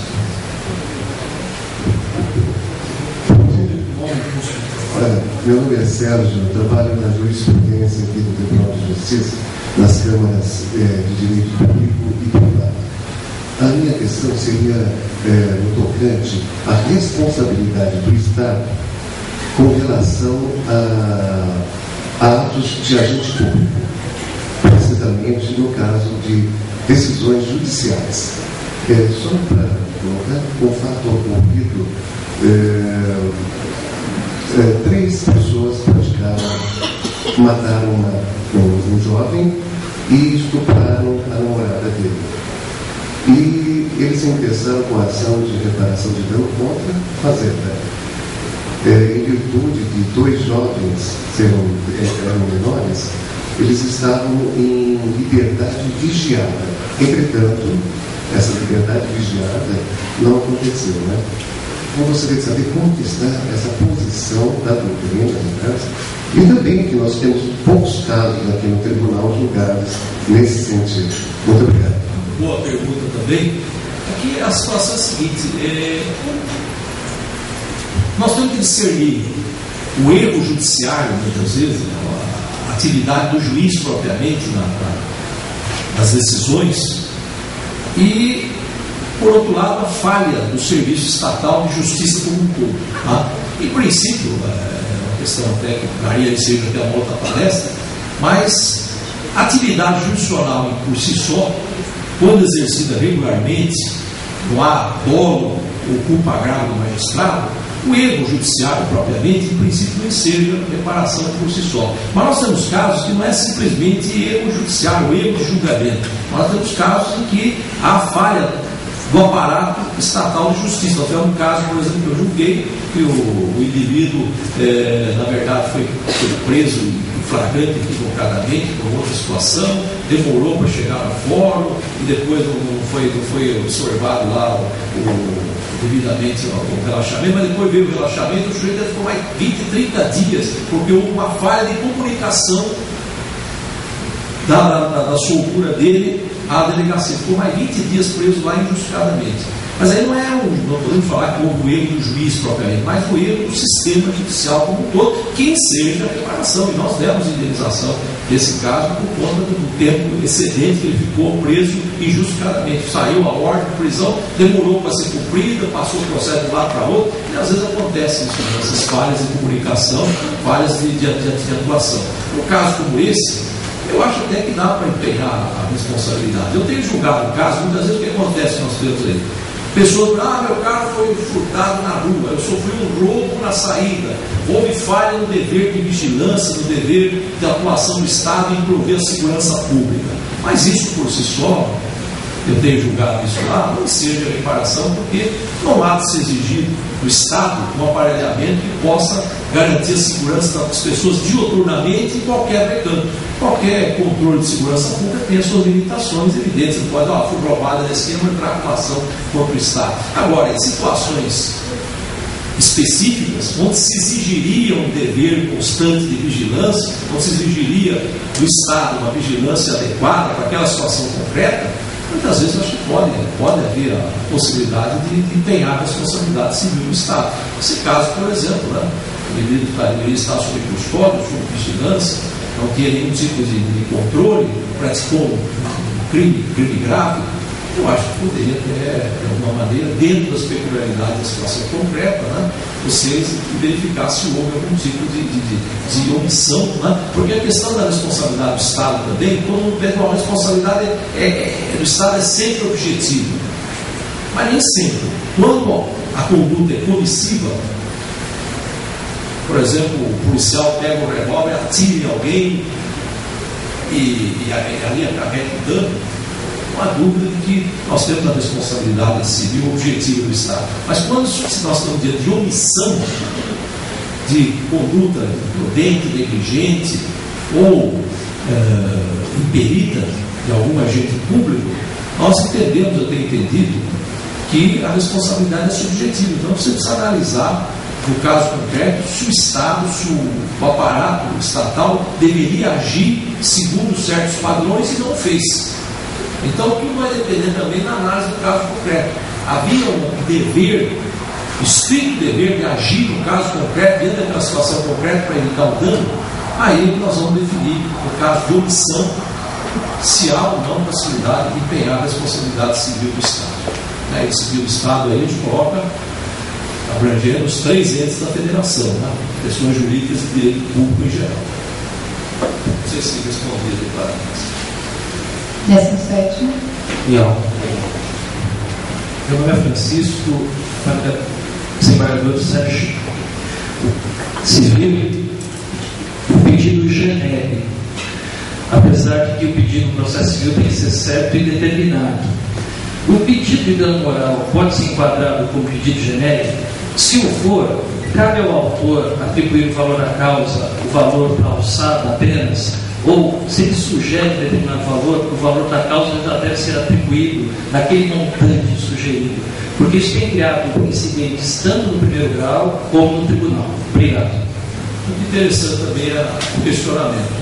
Eu penso o seguinte: é possível formular pedido genérico, está lá no artigo 286, salvo engano, inciso 2 do Código de Processo Civil. Você pode formular pedido genérico quando as consequências do ato ilícito não estão perfeitamente definidas.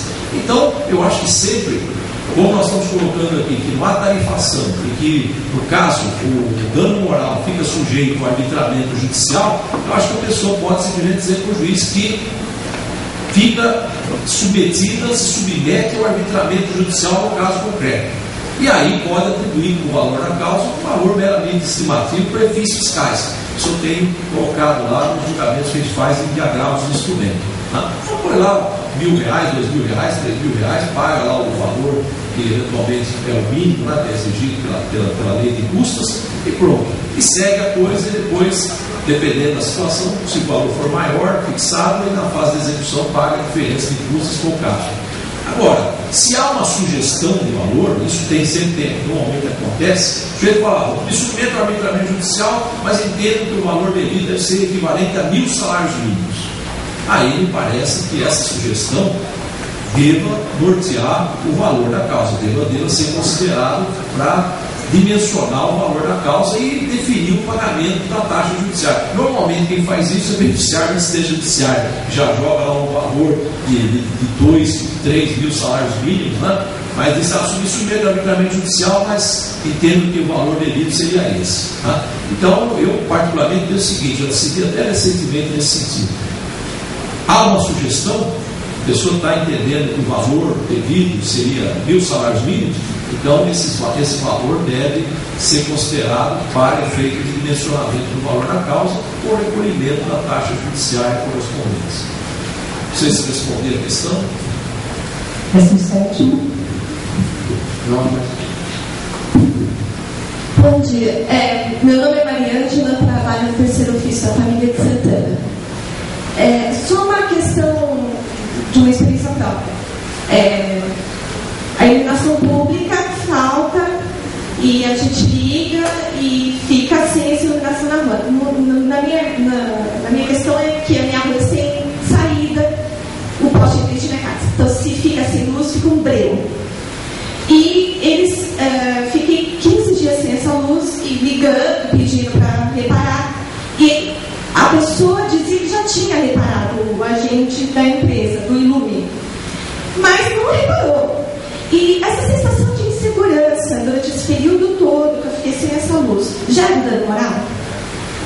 Acho que pode gerar, dependendo da demonstração, do tipo de, como a gente fala em dor, né? De emoção, da sensação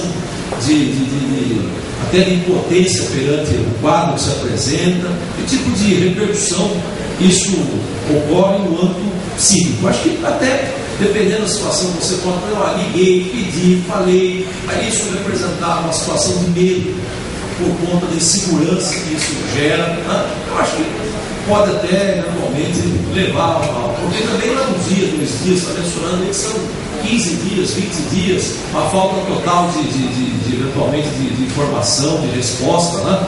Já consertar? Já, mas como consertar? Eu cheguei no responsável do Ilume, infelizmente me falar, olha, se acontecer alguma coisa na minha casa, um ladrão, uma pessoa estranha na minha rua, eu vou responsabilizá-lo civilmente, porque a prestação de serviço não está ocorrendo, estou pagando. Aí na hora que fala que paga, a prefeitura que é responsável. Mas, exatamente nessa demonstração de insegurança, que pudesse acontecer alguma coisa. Aí resolvi no dia seguinte. Eu acho que tudo é sustentável e o que vai eventualmente levar o êxito na demanda é fazer essa demonstração de que não estamos diante de um mero sabor, né? Não é um simples incômodo, mas é algo que reflete de uma forma intensa no ânimo da pessoa. Bom dia, eu queria complementar até com essa falta de sugestão do valor na inicial.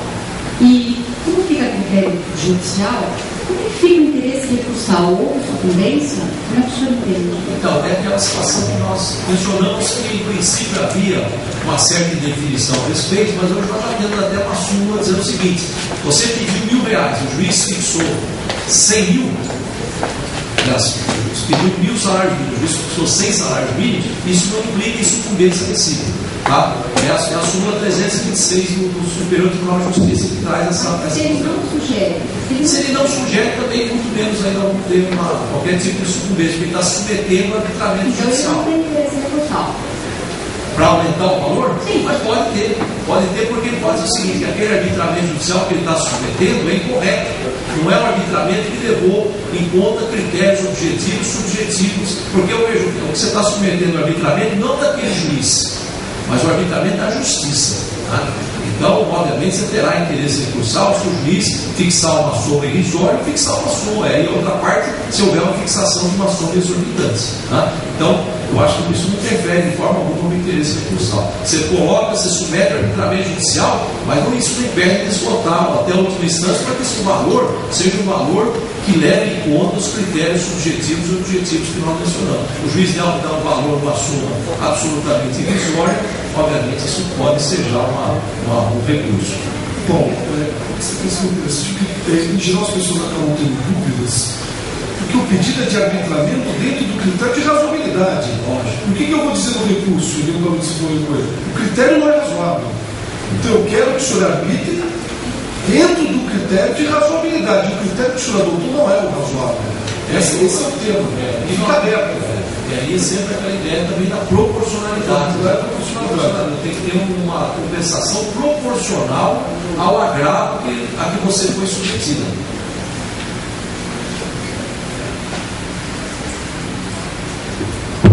Décimo sétimo.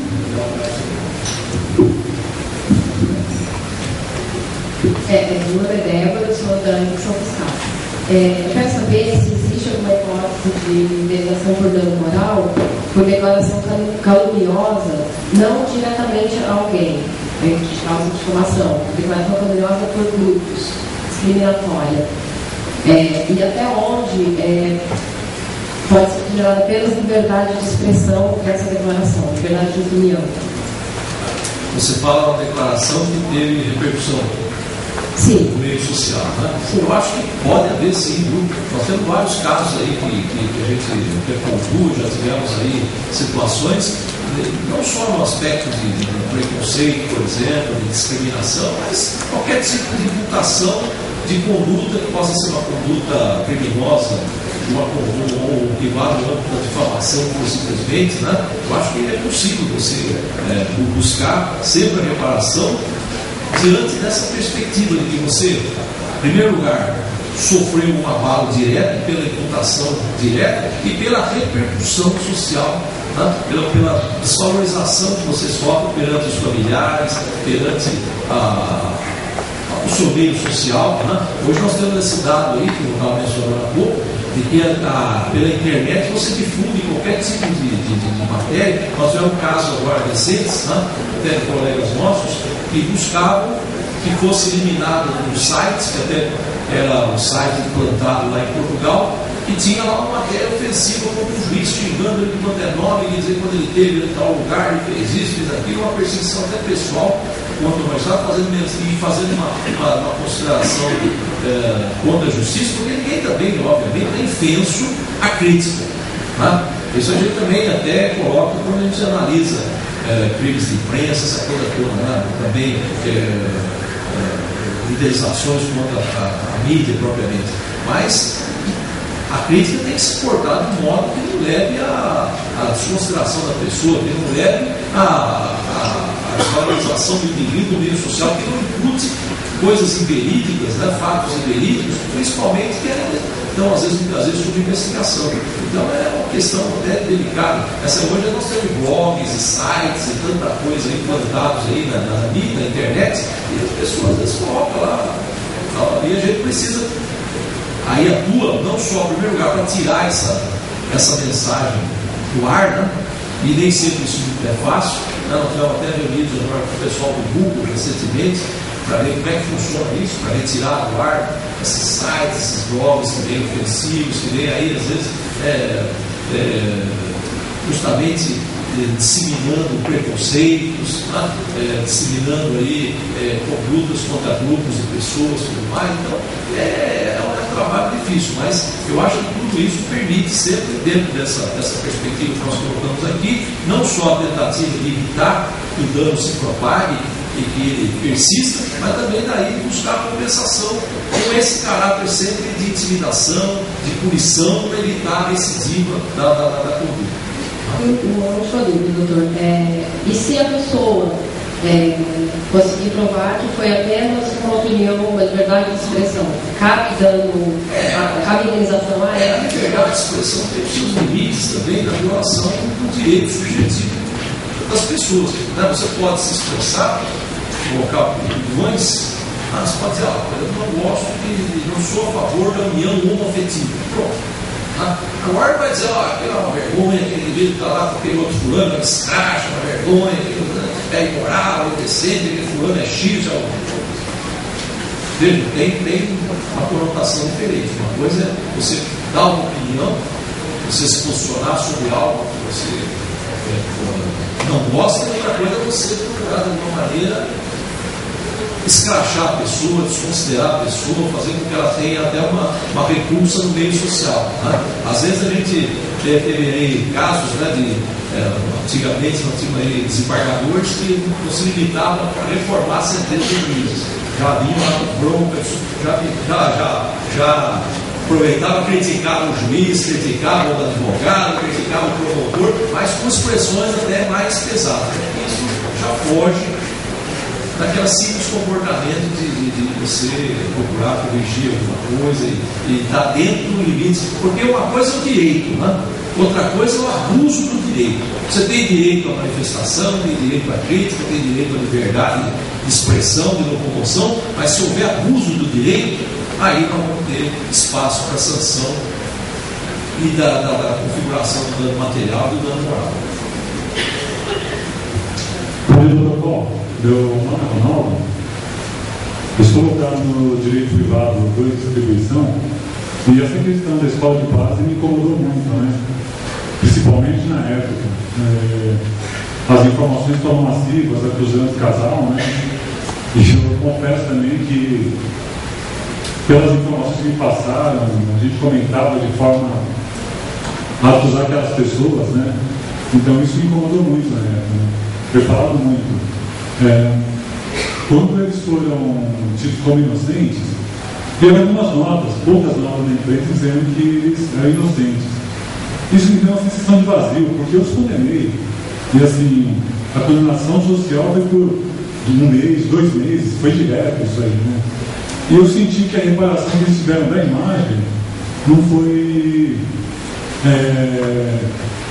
equivalente a que eles sofreram antes, né? A questão é, teria como obrigar que esses meios de imprensa, por 15 dias, sei lá, retratassem tudo que foi falado, mostrando que eles eram metade inocentes? É uma coisa que a gente coloca muitas vezes, né? Depois que a coisa sai da imprensa e tem uma determinada propagação, para você recompor a situação anterior, né, sempre fica aquela ponta de dúvida, né, onde a fumaça fogo, aquelas colocações que normalmente ocorrem nas situações. Nesse caso, o que a gente tem acompanhado é que as matérias que versam aí sobre a reparação que vai sendo concedida, a própria inocência depois foi constatada, talvez não tiveram a mesma repercussão social que teve a matéria que trouxe a acusação. Porque quando houve a acusação, chegaram a depredar o prédio lá, essas pessoas não podiam mais sair na rua, foi um sufoco tremendo. Essas pessoas sofreram, na verdade, uma violência que é irreparável, eu acho irreparável. Tá? Mas eu acho que é possível, sim, dentro das perspectivas do que foi pedido, por exemplo, nos processos, que essas empresas de comunicação, por exemplo, serem condenadas a fazer matérias e a divulgar, por exemplo, conteúdo da sentença, conteúdo das condenações que eventualmente vão ocorrer, né? Eu acho que é possível. Se eu fiz isso em casos que eu julguei até em primeiro grau. Mas tem um dado também, os advogados das partes normalmente não fazem esse pedido. Né? Isso também tem que partir, eu acho que é partir dos advogados. E a imprensa também é renitente em cumprir isso. Não, nós divulgamos e publicamos o que nós queremos na imprensa. Eu, como presidente da associação, tenho muitos embates aí com a imprensa, porque muitas vezes surge aí, né, notícias e colocações desairosas contra a magistratura, contra a magistrada. A gente tem que, obviamente, não, como eu disse, calar a crítica, mas fazer com que as coisas sejam propostas dentro de um mínimo de racionalidade, né? Sempre colocando a perspectiva de que aquilo que se está pode não ser uma verdade absoluta, né? E depois o dano ocasionado à pessoa é irreparável. Né? Então é um problema, porque a mídia coloca as coisas e depois não dá o direito de resposta. Nós vemos um caso de juízes aí do interior que desagradaram um grupo político lá por conta de decisões e ações de improbidade administrativa. Um jornal lá que estava a serviço dessas pessoas começou a divulgar lá coisas contra o juiz e contra os promotores. Chegaram a publicar uma matéria na primeira página desse jornal, que era o melhor jornal lá da cidade, mas assim, eles são mafiosos. As fotos do juiz, dos promotores, e o que é pior, eles começaram a mostrar o carro que eles tinham, a casa que eles moravam. Foi uma coisa absurda, né? Por conta de não tinha nenhuma acusação concreta, tinha lá inventaram simular de uma pessoa lá que estaria sendo perseguida, prejuízo, coisa parecida, coisas forjadas, né? E a pessoa depois até se retratou, né? Dizendo que tinha sido pressionada a dizer o que disse.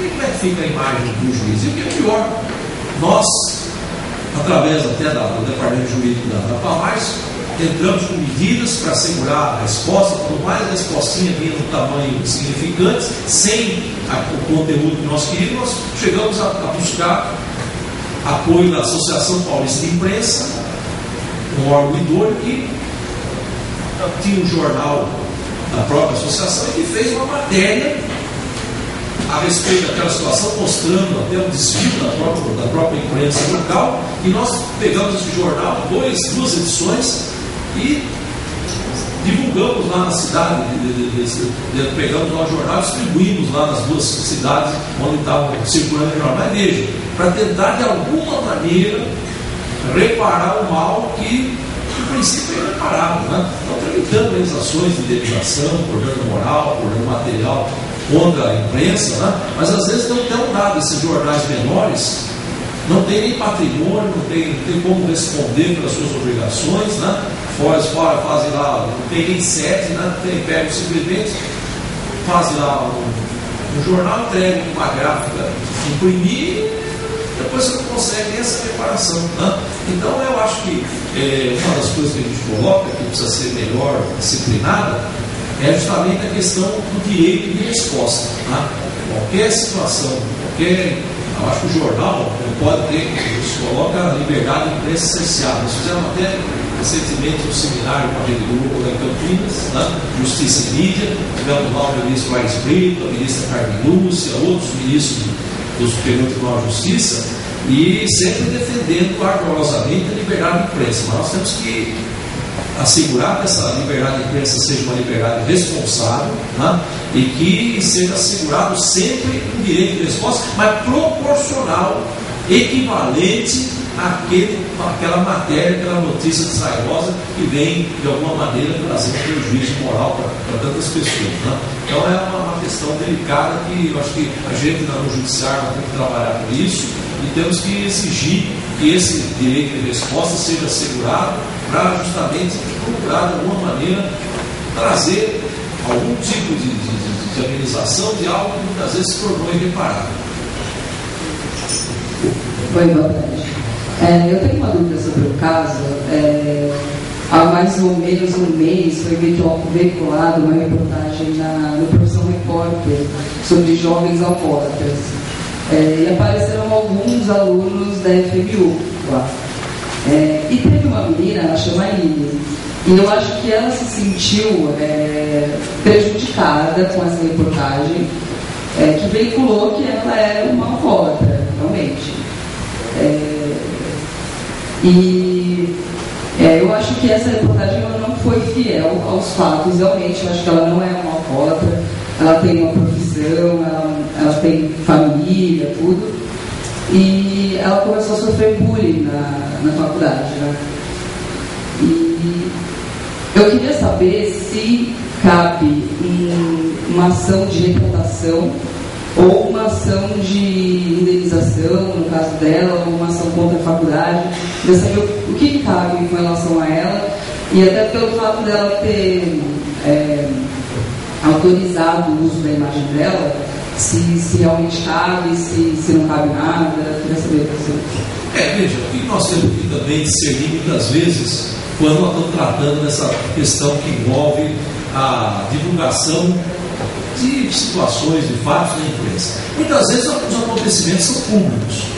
Né? Se você, por exemplo, está na rua, se envolve uma briga, se envolve um entreveiro, e aquilo depois é reproduzido, parece que isso não seja indenização. Se você pode falar que estão invadindo a sua privacidade, estão invadindo a sua intimidade, porque você está se envolvendo em uma situação pública e que, em princípio, pode ter repercussão, você não pode reclamar se essa repercussão até for negativa. Agora, precisa ver, por exemplo, vamos imaginar que eu até sei desse problema lá na faculdade, porque dou aula lá e tem havido abusos lá no entorno da faculdade com relação a estudantes que ficam lá reunidos bebendo. Né? Nós temos lá, por exemplo, de sexta-feira eu saio da faculdade por volta das 11 horas, 11h30, termino as aulas, você não consegue entrar na Rua Taguá mais no carro. Por quê? Porque tem uns 2, 3 barzinhos ali e tem uma multidão de estudantes bebendo e fazendo todo tipo de estripulia ali, e usando inclusive ocupando a própria via pública. Ora, se for lá alguém filmar isso, mostrar isso, os alunos aqui, todos bebendo, uma situação que na verdade seria indevida, na verdade, até porque tem aquela proibição, não sei como é que observa isso, a proibição de bares, né, perto de estabelecimento de ensino, o que é pior, ali na Rua Taguá não tem só a faculdade, que normalmente tem pessoas de mais lá, tem uma escola de ensino fundamental, de ensino médio também ali, em frente aos bares, né? Então você sai na rua ali, gente bebendo. Agora, já vê que situação que essa moça se expôs, por exemplo, filmaram ela, você falou até que ela autorizou a imagem, talvez até meio autorizada, achando que até seria bonito, né? Vai saber, né? Mas de qualquer maneira, ela autorizou a vinculação, para saber como é que a matéria foi concebida também, né? Quer dizer, pode ser o seguinte, olha, aqueles alunos estavam ali se reunidos para tomar cerveja, para conversar, para farrear, tudo mais. Isso é indevido, porque ao redor da escola não podemos ter isso, esse comportamento até impróprio, seja o que for. Mas dependendo de como colocar, por exemplo, a moça é alcoólatra, não sei o quê, isso já vai, se você, por exemplo, já vai para uma qualificação pejorativa, abusiva, pesada, é tudo. Você vê como é que é bonito o tema da responsabilidade civil. Nós temos que examinar caso a caso. Por isso que às vezes o pessoal também fala, né? A gente está no judiciário, está premido hoje por essa história de ter que julgar tudo rápido, né? Então hoje nós temos metas, temos que cumprir metas, temos que analisar tudo rapidamente, mas você não pode analisar o processo pela capa. Você tem que ver o conteúdo. Então, quando nós chegamos em casos de responsabilidade civil, você tem que analisar cada fato, né? Eu estou lá analisando um caso lá de erro médico, e às vezes você pega laudos, ainda mais quando a pessoa pobre vê esses laudos do IMES, precários, sem maior cuidado nas conclusões, receber, você lê o caso, você puxa, mas essa pessoa rigor tem razão, dá tudo a indicar que houve algum tipo de negligência, de imprudência. Você tem que trabalhar com aquilo, você tem que levar, meditar, segurar o processo, analisar, até você estar convencido de que isso vai dar uma solução justa. E hoje, nós estamos com essa preocupação de meta, de julgar tudo rápido, o volume cada vez maior, né? E nós estamos realmente num paradoxo enorme. Mas veja, o que a gente tem que colocar, nós temos que analisar dentro de cada caso, se debruçar sobre as peculiaridades. Então veja a situação da moça. Pode até ela pedir uma reparação, me parece até em face do órgão de imprensa que divulgou o fato, não toda a faculdade, me parece que ela tem alguma responsabilidade, mas vai precisar saber de que maneira ela se expôs, porque ela estava praticamente na rua, um acontecimento que você não pode dizer que ela teria que ter resguardado a privacidade, e saber daí como ela se expôs, se ela colocou, se ela falou. Hoje tem esses programas, né, de humor aí, né? Você sai na rua aí, de repente aparece o pessoal do Pânico, não sei que ser, não sei que P, não sei, tanta coisa que aparece aí, né? E de repente você está lá numa situação que você acaba sendo posto em atitude de constrangimento, né? Não sei, tudo depende muito da situação concreta, saber como vai ser explorada aquela imagem, tá? Considerando já o nosso horário está se encerrando, já passamos para o período da tarde, mais uma vez agradecer a presença do presidente da Palmares, doutor Paulo Dimas, um sucesso a aula dele, um tema super relevante, e agradecer mesmo a contribuição da Palmares, que tem permitido, tem disponibilizado o equipamento, também o operador, para que nós tenhamos aí condições de transmitir a aula para o 17º andar e ampliar a nossa capacidade. Agradeço a atenção de todos, lembrando que a próxima semana nós teremos a última aula do semestre, com o desembargador Antônio Carlos Malheiros, e o tema Infância e Juventude, Questões Atuais. Muito obrigado pela atenção, tenham todos uma boa tarde e boa noite.